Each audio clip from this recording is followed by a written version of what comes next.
একটা স্টিলের ডিশের মধ্যে আমি আমসত্ত্ব দিয়েছিলাম, এখন সেটা উঠিয়ে ফেলবো।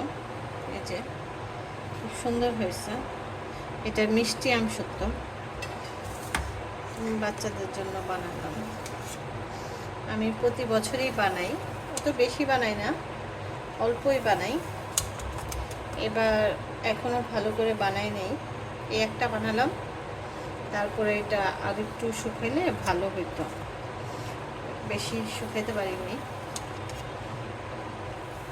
রোদ ছিল না ভালো। আমার বারান্দায় আমি শুকাই তো, এদিক দিয়ে সারা আবার একটু খেয়ে দিচ্ছে, কারণ ছোট মানুষ তো বুঝে না।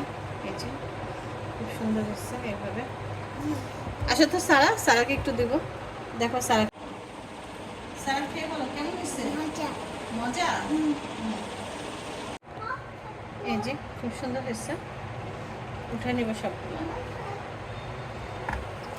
এটা ফ্রিজে রেখে খেলে আবার একটু রোদ্রে দিলেও ভালো হয়, রোদ্রে না দিলেও সমস্যা নেই, ফ্রিজে রাখলে ভালো থাকবে। যখন আমের সিজন থাকবে না তখন বাচ্চাদেরকে বের করে দিলে বাচ্চারা খাবে। খুব সুন্দর হয়েছে। আমি এটাকে আবার একটু শুকাবো কালকে।